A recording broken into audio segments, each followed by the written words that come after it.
Hello प्यारे बच्चों, आज हम आपको बताएंगे वक्रता, त्रिज्या, फोकस दूरी, मुख्य अक्ष, ध्रुव, इसकी परिभाषा बताएंगे।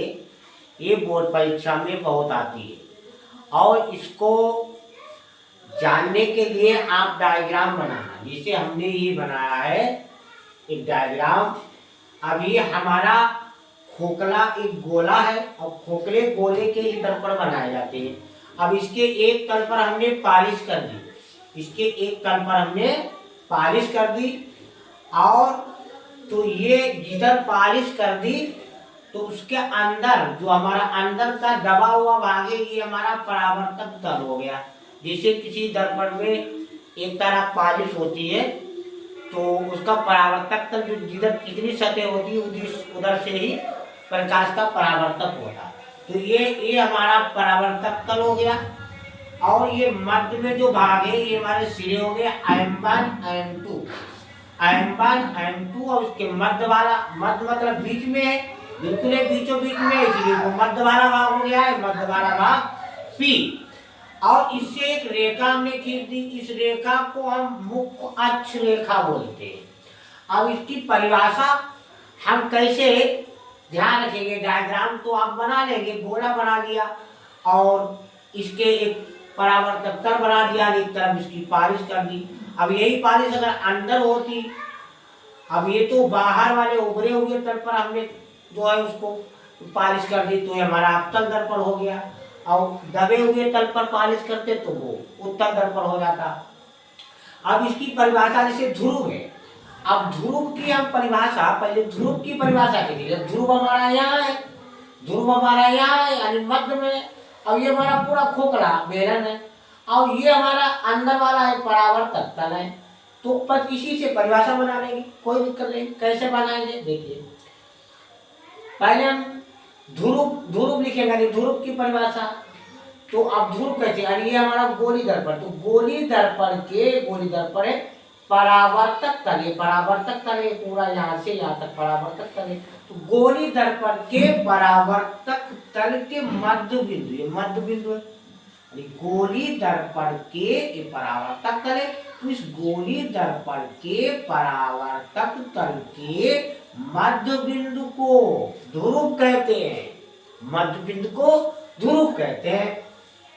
और गोली दर्पण ध्रुव के यानी ये जो गोली दर्पण है इसमें ध्रुव दर्पण के तल पर होता है, ये हमारा तल है तो यहीं पर हमारा ध्रुव हो गया, हो गई। दूसरा है जैसे वक्रता केंद्र। अब हम जब कोई गोला बनाते हैं मेट में तो उसके मध्य वाला भाग जहाँ से हम प्रकाश चलाते हैं, जहाँ पर रखते हैं, तो उसका मध्य वाला भाग उसी को हम केंद्र बोलते हैं।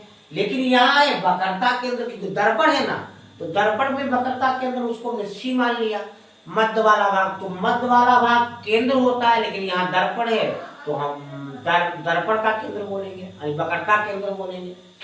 अब इसकी हम परिभाषा कैसे लिखेंगे, तो जो हमारा गोली दर्पण है तो गोली है, अवतल दर्पण है, तो हमारा गोली दर्पण के जिस खोखले गोले से बनाया गया है, यानी गोली दर्पण है जिस खोखले गोले से बनाया गया है उसके मध्य में क्या है, उसके मध्य में सी है, तो उसके मध्य वाला जो सी भाग होता है वही वक्रता केंद्र कहलाता है। अब परिभाषा कैसे बनाएंगे, गोली दर्पण जिस खोखले गोले का बना होता है, जिस खोखले भाग का बना होता है उस गोले के केंद्र को, ये केंद्र है, उस गोले के केंद्र को वक्रता केंद्र यानी दर्पण का वक्रता केंद्र कहते हैं, कोई दिक्कत नहीं।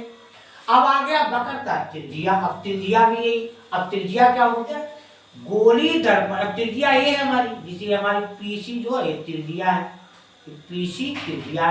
अब त्रिज्या की परिभाषा इसी से हो जाएगी, कैसे होगी, यानी गोली दर्पण के यानी जिस खोखले गोले का यानी बना होता है, यानी गोली दर्पण जिस खोखले भाग का बना होता है उस गोले की त्रिज्या, ये त्रिज्या होगी हमारी, उस गोले की त्रिज्या वक्रता त्रिज्या कहलाती है।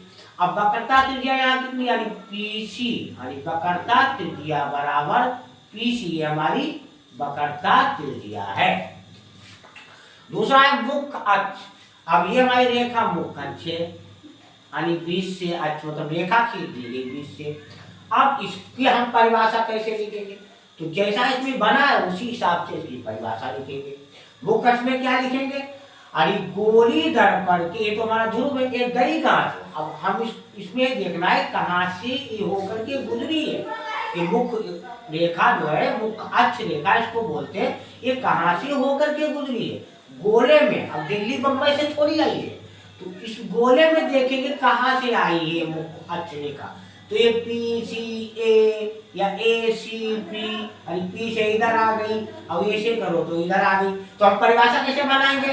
अरे गोली दर्पण के ध्रुव, ये हमारा ध्रुव है, गोली दर्पण के ध्रुव तथा वक्रता केंद्र, ये हमारा वक्रता केंद्र है। गोली दर्पण के ध्रुव और वक्रता केंद्र से होकर जाने वाली रेखा को दर्पण की मुख्य अक्ष रेखा कहते हैं।